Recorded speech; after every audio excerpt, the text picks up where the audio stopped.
ग्रहों की माताओं का भी रहता है बहुत बड़ा योगदान आपके जीवन में। क्या है उनका शुभ प्रभाव, क्या है उनका अशुभ प्रभाव, ये जानेंगे पंडित सुब्रत मिश्रा जी से। बाबा, आपका बहुत बहुत स्वागत है हमारे यूट्यूब चैनल पे। आपका भी बहुत बहुत स्वागत है और प्रिय दर्शकों का भी बहुत बहुत स्वागत है। आज क्या दर्शकों को बताने जा रहे हैं अपने ज्ञान की पोटली में से? दर्शकों के सामने हम आज ला रहे हैं उन देवियों की दशा जो ग्रहों की भांति चलते हैं। बहुत से लोग ग्रहों की महादशा, अंतरदशा, प्रत्यंतर दशा की उपचार करते हैं, उसको दर्शाते हैं, लोगों को जानकारी देते हैं। और आज हम जिस प्रकार ग्रहों की महादशा का प्रभाव पड़ता है, दशा अंतरदशा का, उसी प्रकार हमारे जीवन पे 8 योगिनियों का भी प्रभाव पड़ता है, शुभ और अशुभ। और ये अष्ट योगिनी माँ पार्वती, माँ दुर्गा के ही रूप हैं, जो ग्रहों की माता कहलाती है।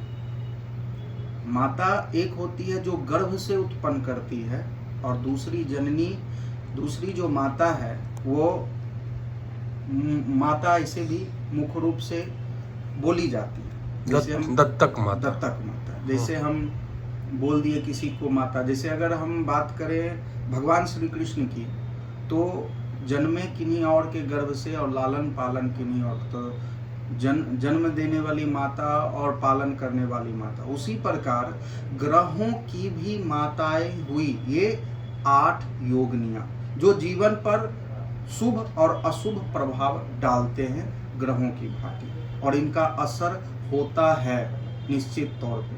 तो अशुभ योगिनियों की दशा अंतरदशा में उनके अशुभ प्रभाव से बचाव हेतु और उस समय उनके प्रसन्नता हेतु क्या क्या से उपचार हैं, ये बताएंगे मंत्र के माध्यम से, जो आपको अत्यंत लाभ देने वाले हैं। जीवन पे इसका अत्यंत लाभ, भरपूर लाभ मिलेगा।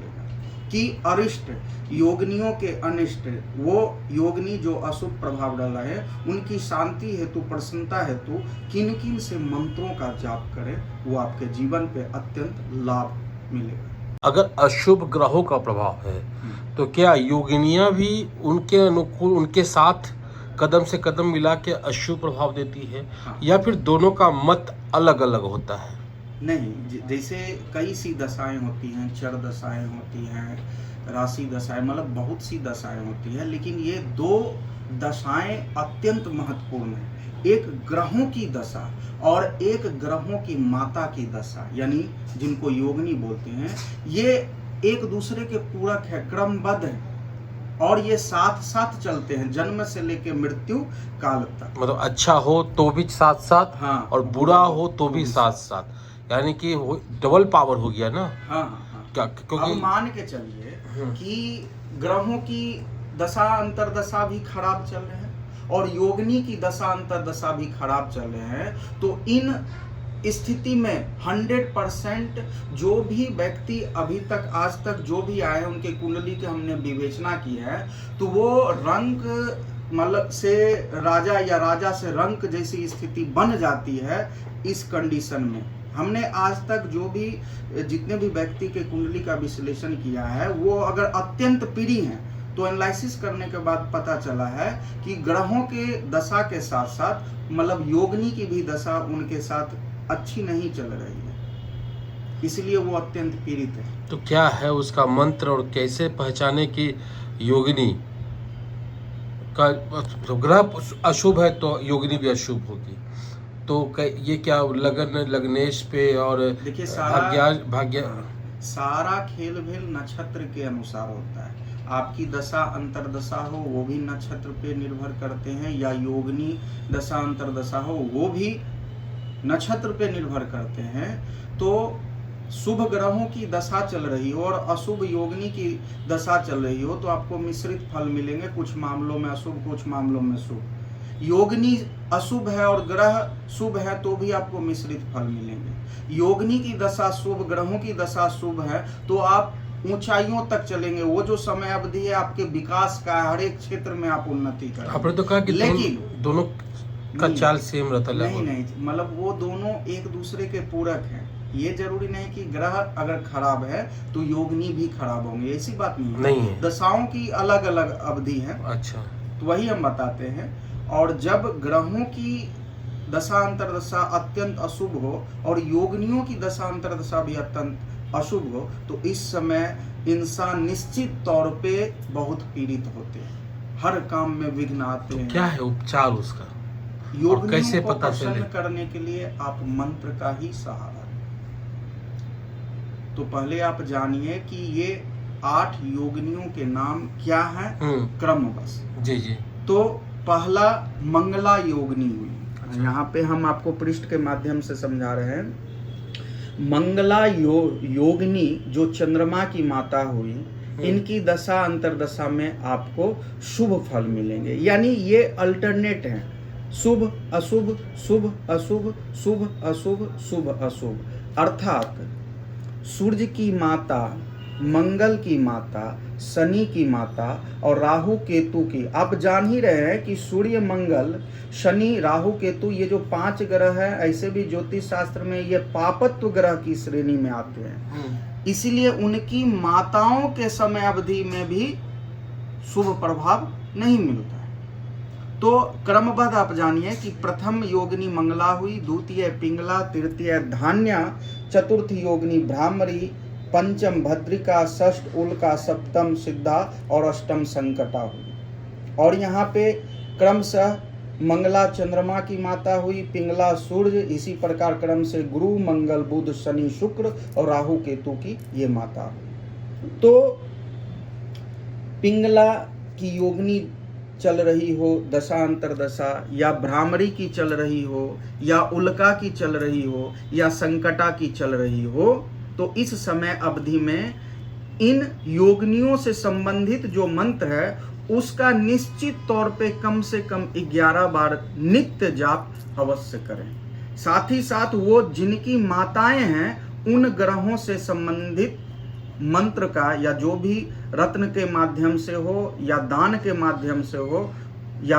औषध स्नान हवन हो या जड़ी बूटी हो, उसके माध्यम से आप उपचार अवश्य करें। तो निश्चित तौर पे आपके जीवन में शुभ परिवर्तन आएंगे ही आएंगे, या जिस समस्या से आप जूझ रहे हैं उसमें सफलता मिलेगी या राहत अवश्य मिलना शुरू हो जाए। तो क्या है मंत्र? क्या है मंत्र? आप आइए देखिए, कई ग्रंथों में, पुराणों में इसकी चर्चा है। साथ ही साथ यहाँ पे हम आपको दिखा रहे हैं, ये गीता प्रेस गोरखपुर जो अत्यंत पुरानी प्रकाशन है, ये खास करके उन्हीं चीजों को छापती है जो प्रमाणित हो और सिद्ध हो। तो इस ज्योतिष तत्वांक में योगिनियों के अरिष्ट हेतु मंत्रों को बतलाया गया है। इसके अलावे आप किसी भी पंचांग के पृष्ठ में योगिनियों की चर्चा आप जान सकते हैं, देख सकते हैं, मंत्र देख सकते हैं। तो आप, हम जानते हैं, एक एक करके आपको बता रहे हैं शुद्ध उच्चारण के साथ। तो जानिए, आपने वीडियो में मंत्र को भी देखे होंगे। अब इस मंत्र के उच्चारण क्या है वो भी, उन चीजों पर भी ध्यान दीजिएगा। मंगला की दशांतर दशा चल रही है तो उनसे संबंधित मंत्र जो है वो इस प्रकार है। ओम ह्रीं मंगले मंगलाय स्वाहा। इस मंत्र का नित्य 11 बार जप करें। अधिकतम आप जितनी बार कर सकते हैं, लेकिन न्यूनतम कम से कम आप 11 बार करें। उसके बाद पिंगला है, उनके लिए मंत्र है ओम ग्लौम पिंगले वैरिकारिणी प्रसीद फट स्वाहा। धान्या से संबंधित मंत्र हैं ओम श्रीं धन्य दे धान्यई स्वाहा। भ्रामरी से संबंधित मंत्र हैं ओम भ्रामरी जगतामधीश्वरी भ्रामरी क्लीं स्वाहा। भद्रिका से रिलेटेड जो मंत्र हैं वो देखिए, ओम भद्रिके भद्रम देहि अभद्रम नाशे स्वाहा। यहाँ पे क्या है, अभद्रम का नाश होता है। उल्का के समय में लोग कई क्षेत्रों में पीड़ित होते हैं क्योंकि ये शनि की माता हुई। अभी तक हमने देखा है कि शनि की 7.5 ढैया और महादशा अंतरदशा के दरमियान अगर उल्का की भी समय अवधि आ जाती है तो वो व्यक्ति बहुत ही ज़्यादा पीड़ित होते हैं उस समय अवधि में। तो उनके शांति के लिए आप इन मंत्रों का जप करें। ओम उल्के मम रोगम नाशय जृंभय स्वाहा। यहाँ रोग का अर्थ होता है शरीर के रोग से लेके जीवन में जो भी विघ्न बाधाएं संकट हैं वो भी एक तरह के रोग होते हैं, तो उनका नाश होता है, उससे आप राहत पाते हैं। सिद्धा के समय में सब कार्य सिद्ध होते हैं। इनके लिए मंत्र है तो उस ऊर्जा को आप और अधिक बढ़ा के कार्य को सिद्ध कर सकते हैं। ओम ह्रीं सिद्धे में सर्वमानसम साधय स्वाहा। और संकटा के मंत्र इस प्रकार हैं। ओम ह्रीं संकटे मम रोगम नाशय स्वाहा। तो इस प्रकार आप शुद्ध उच्चारण के साथ अगर नित्य कम से कम न्यूनतम 11 बार जप करते हैं, खास करके अशुभ योगिनियों की दशा अंतरदशा में, तो आपको निश्चित तौर पे ही लाभ मिलेंगे। जिस प्रकार ग्रहों की दशा है उसी प्रकार योगिनी की भी दशा है, और ये जन्म काल से मृत्यु काल तक। तो कैसे पता चलेगा और मंत्र कौन सा है ग्रहों का? हाँ, जैसे ग्रहों से संबंधित आप पीड़ित हैं या ग्रहों को और मतलब लाभ पाना चाहते हैं तो उनके लिए कई मंत्रों का प्रयोग किया जाता है। जैसे पौराणिक मंत्र हों, बीज मंत्र हों, वैदिक मंत्र हों या तांत्रोक्त मंत्र हों या सामान्य मंत्र हों। तो इन सब में आप पौराणिक मंत्र या वैदिक मंत्र और बीज मंत्र, ये तीनों सबसे ज़्यादा प्रभावशाली हैं। अगर पौराणिक और वैदिक मंत्र का जप कर रहे हैं तो नित्य प्रतिदिन आप कम से कम 21 बार करें, और बीज मंत्र का प्रयोग करें तो एक माला अर्थात 108 बार नित्य प्रतिदिन जप करें तो आपको निश्चित तौर पे सफलता मिलती है। तो बीज मंत्र कब बताएंगे आप? अगले वीडियो में क्या? भी ग्रहों से अभी तो इस वीडियो में हम सिर्फ और सिर्फ योगिनी के बारे में लेके आए हैं, और अगले वीडियो में हम आपको मंत्र से पीड़ित, ग्रहों से अगर पीड़ित हैं तो किस मंत्र से घर बैठे आप अगर ईमानदारी से शुद्ध उच्चारण के साथ बताए गए जप संख्या में जप करेंगे तो आपको लाभ होगा। तो योगिनी का कैसे पता चलेगा? वो दिखाना तो पड़ेगा। आप किसी भी ज्योतिषाचार्य से दिखाएंगे तभी पता चलेगा। चलिए बाबा, आपने समय दिया और उसके लिए बहुत बहुत आभार। मुझे लगता है कि ये सुन करके लोग प्रभावित हो गए, क्योंकि इसका प्रमाण है। देखिए, भृगु नारी ज्योतिष ये भी एक ग्रंथ है, इसमें भी योगिनियों की चर्चा है। इसमें भी योगिनियों से संबंधित आपको स्त्रोत और मणि, जैसे यहाँ पे आप देखिए, यहाँ भी है मंगला स्त्रोत, भ्रामरी स्त्रोत। तो कई ग्रंथों में और पुस्तकों में जो प्रमाणिक है उन सब पुस्तकों में इसकी चर्चा है। तो ये प्रमाण के साथ आपको बताया गया है। चलिए, आपका फिर से धन्यवाद। हर हर महादेव। हर हर महादेव। उम्मीद है आपको यह वीडियो अच्छा लगा होगा और आप योगिनी यानी कि जो ग्रहों की माता हैं उनके मंत्रों के बारे में जान गए हैं।